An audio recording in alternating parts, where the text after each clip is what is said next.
next thing I'm looking at here is I've got the parts. Get obviously our gear.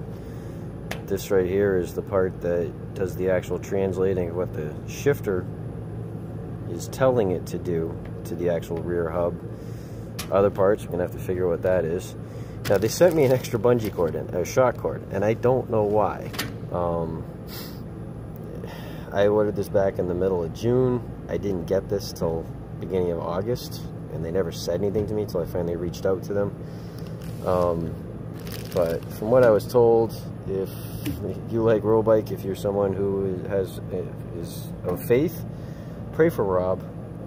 He is the one who, I guess, deals with the shipping or owns it. I'm not 100% sure, but it seems like he has some health issues and he's been in the hospital, and that's part of what my hang-up was all about.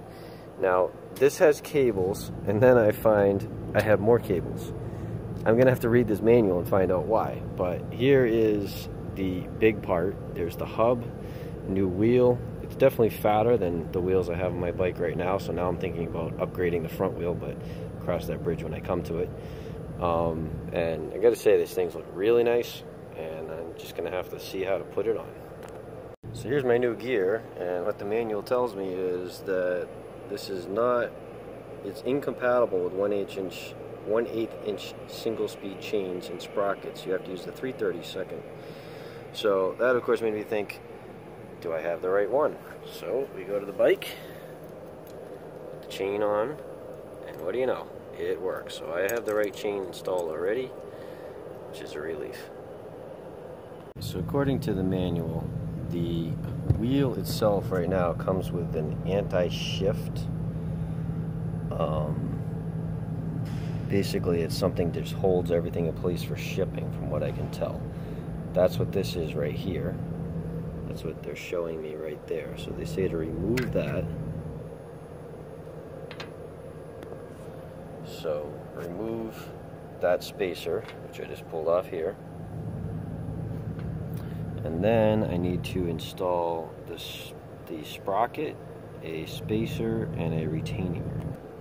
So the sprocket has these retaining rings, or these teeth, that line up with the hub itself.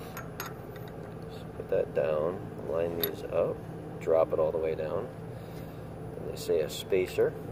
They say if required. I'm not sure what that means. Do I need it or not? But I would say based on that spacing, I think an O-ring is required, or a spacer is required underneath the snap ring to keep this gear from wobbling around in use. So there's my snap ring. It's kind of funny that this manual starts out by saying only a competent bicycle mechanic should do this. I'm not a bicycle mechanic. I'm an aircraft mechanic. And if you think about the fact that the airplane was invented by bicycle mechanics, I think I'm qualified to do this. But anyways, there it is. O-ring is set in place. I have this nice pair of O-ring expander pliers.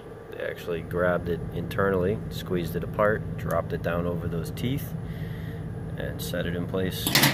You could do it with a couple screwdrivers and a lot of effort, but it was easier this way. So there's our sprocket installed on the hub, freewheel action, and definitely feel it. Yep, it's engaging and it's turning. Awesome. And they say that immediately after installing this, if you don't have the setup already set up on the bike for the shifter installation, put this anti-shift retainer back on. So there it is, back on the wheel, and we'll see where it goes from there. I notice, got the old rear wheel here and the new one side by side, and there is a significant difference in weight. I'm gonna actually have to weigh these and see what it comes out to, but it's definitely got some heft to that gear assembly. But it'll be interesting to find out. Alright, so I weighed them side by side. The old wheel, 4 pounds, new wheel, 8.5. So I'm adding 4.5 pounds to the bicycle. Not the end of the world. So with the wheel off, next thing to come off is the rear derailleur, which is held on with an Allen wrench right there. So disconnected the rear derailleur cable, shift cable, and then using the Allen wrench,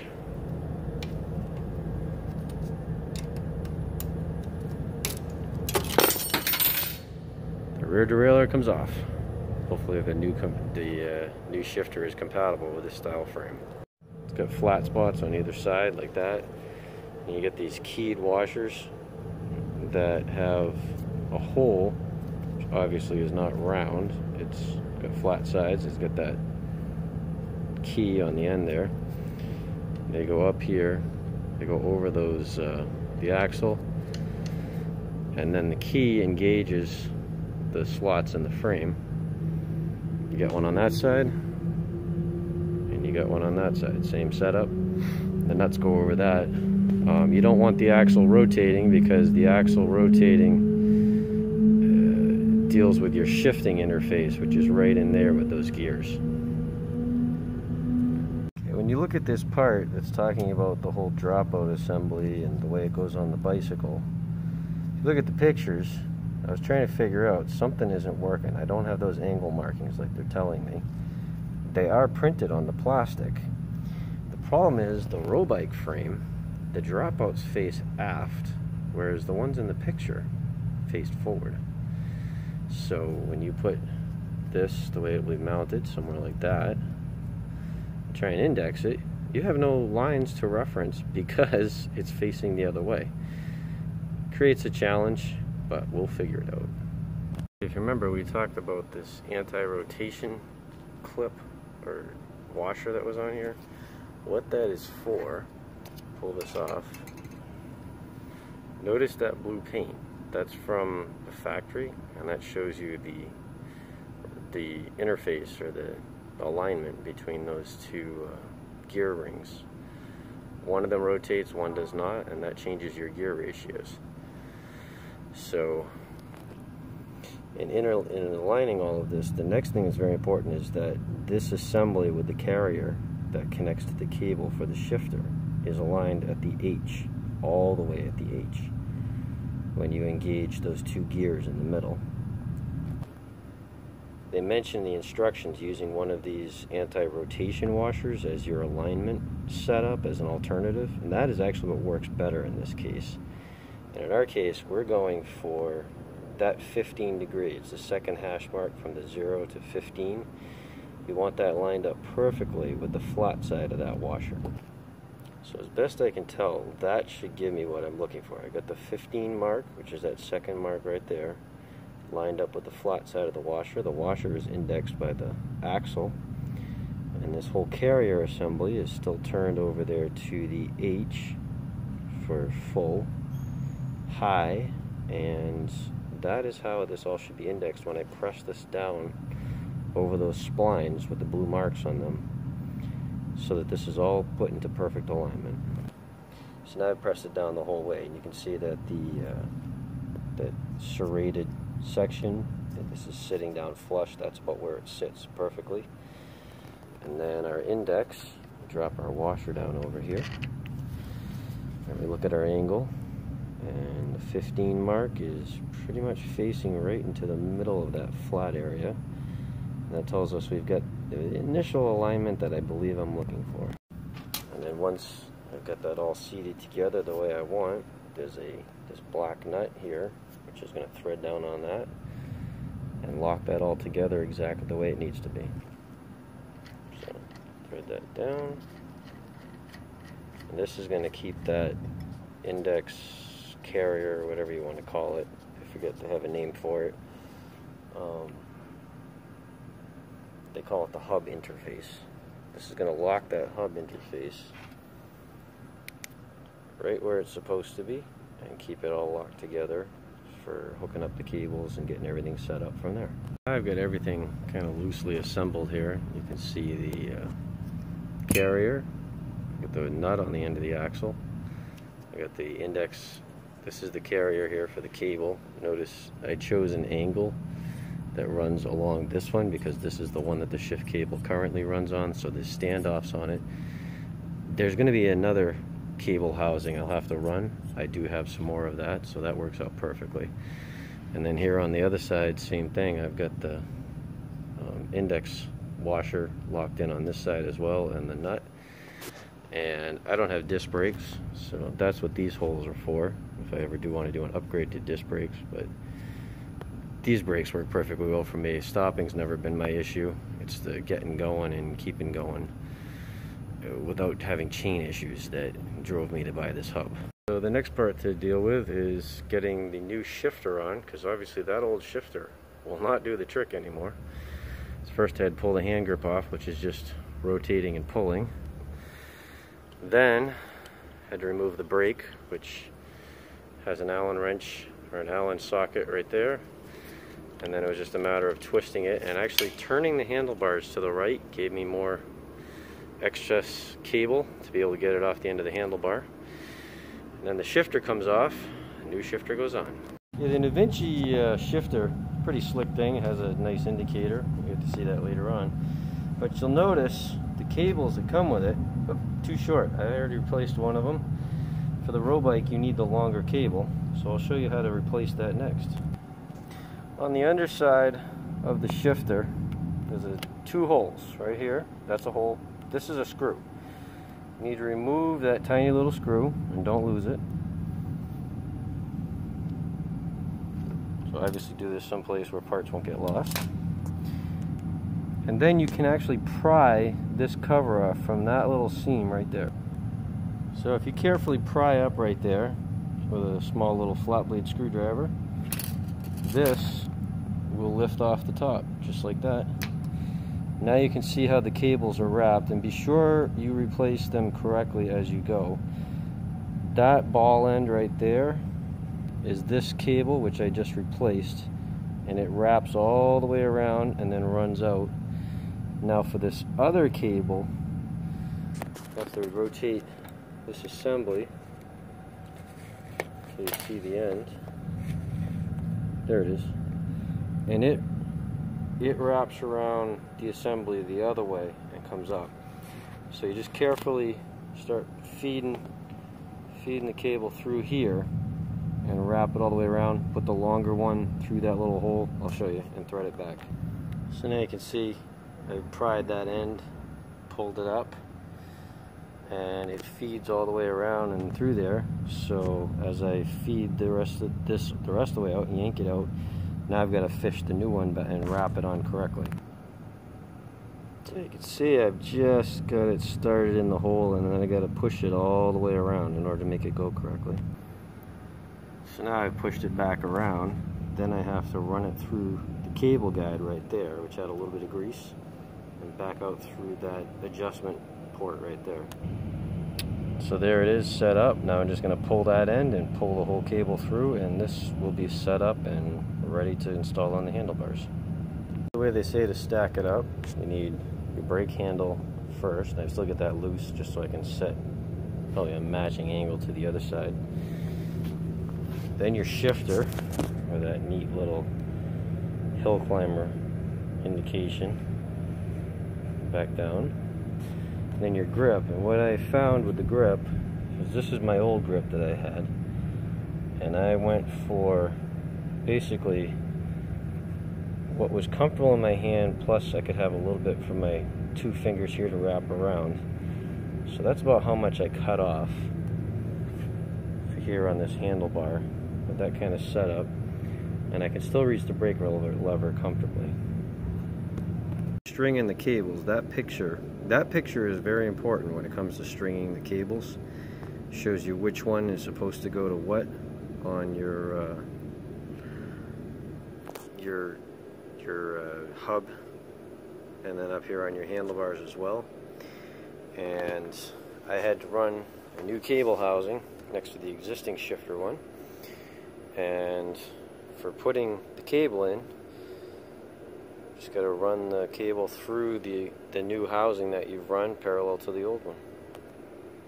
Just want to make sure you put one of these little thimble or eyelet pieces on to go over the end of the cable. That will help it sit in the shifter better. So now you can see they're both sitting into the shifter the way they need to be. They're looped around, run down through the power bar, and down under the frame where they come out there, and then I just paralleled one with the other, and we both of them come out. Now I'm really wondering if I really needed to go with longer shift cables, but hey, I'm not complaining. Extra parts are always good. So now we get to the point of actually installing the cables into the shift adapter right there. First thing you do, I had the cables strung all the way through, make sure I had them going the right way. But now, as you can see, I have pulled them back a good number of feet because I'm going to be cutting the cable housings. I don't want to be cutting the cables until I'm ready to. Now, the way I've set this up, I'm going to have the one that's running through these standoffs on top. That's the low on this setup. So I'm going to have that going to this, and I'll be using my handy dandy super duper cutters to cut that housing at the length I want, and then installing it with a thimble on the end. So you can see it's in the bracket with a thimble on the end, and now we just got to run the other one. Make sure I cut it right. I line them both up at this end of the bike, so I know that they'll be the same length all the way down. And they follow the same routing coming out of the power bar, going down past the kickstand, up through the frame right here, and then I'll have them split, and in keeping with the theme of lightweight aluminum, but built like a tank. There's some really fat tie wraps there. I just ran it right down parallel with the stay here. Another one about parallel with that standoff. And the cable will go into the shift guide, which is right there when I terminate it.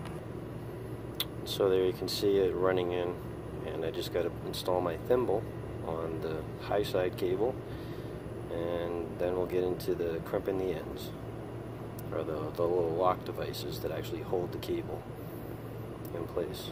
Okay, so now we're actually going to do the cable connections to the shifter index device here, whatever this is. First, pry that down. That pops out. You'll notice right there on the end of it, there's a tiny little hole.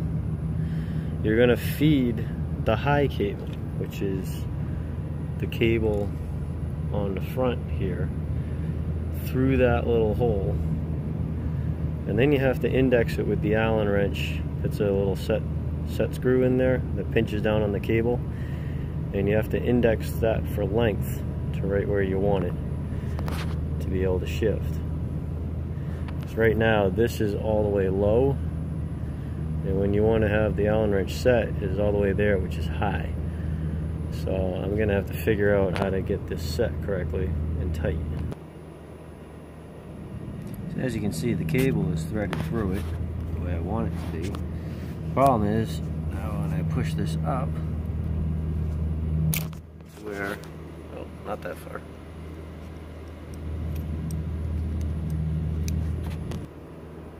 Try that again. So now when I push this up, you can see right here, can't get to that Allen wrench, that socket, because I have to go through here to tighten it. So now I got to figure out how to make this work. I may have to actually drill a hole through this in order to be able to do that. It won't ruin the bike frame, but definitely going to make it interesting. And you do the same thing with your low cable that pulls it towards low. It wraps around the back of the hub like that, and it comes up, and they give you a little block that goes underneath right where the end of my finger is. That one I may actually be able to get to the set screw. We'll see. We're going to work on this. This is the low cable lock. You see you got it threaded on the cable, and there's a set screw on the end there. Same thing, Allen head. And I'm just going to have to tighten that in place the way they show. Now how I'm going to do that, I'll have to figure out.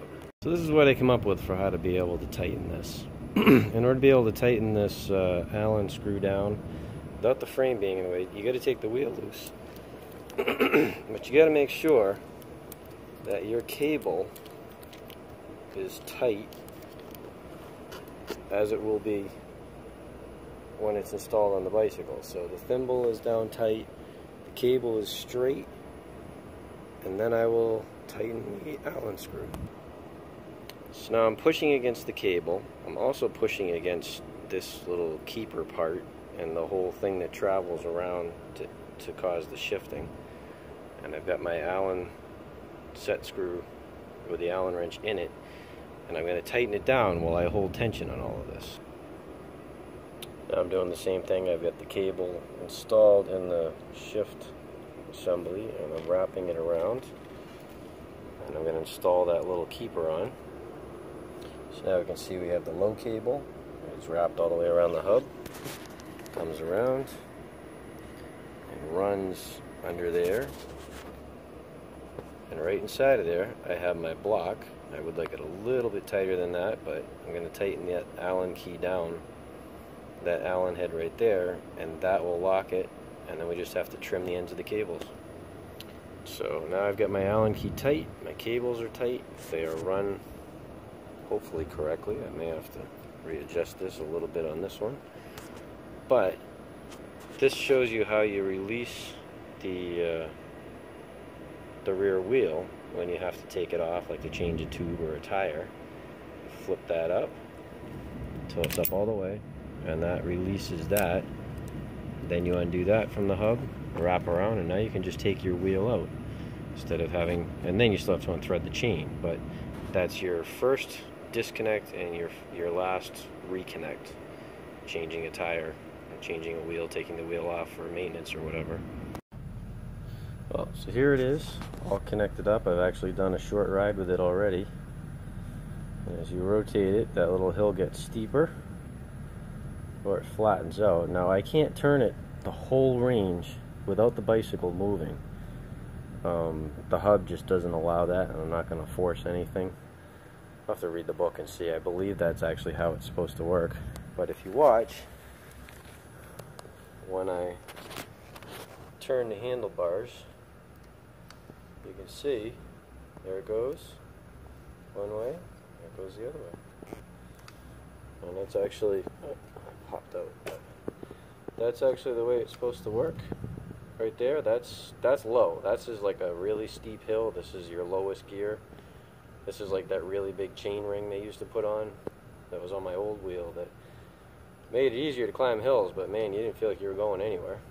And then this, that goes harder. This is for flat and even for going down hills. And like I said, I've already ridden it. It's worked pretty well. I put the chain back together. I still got my homemade jury rig Dave cam. Reconnected the chain. They gave me a link with my bungee cord, so I did that. Got my bungee set correctly. My old bungee got frayed. That's why that's short. Normally I'd have more wrapped here. And I'm really happy. And I'm hoping this chain doesn't like to fall off, and it doesn't need any sort of a bracket to guard it on. Like, I have an old 1-speed row bike, one of the original ones, and that has to have a bracket or the chain will fall off. Hoping this one doesn't. All in all, I'm very happy, and I can't wait to take it out and ride it on the Minuteman Rail Trail.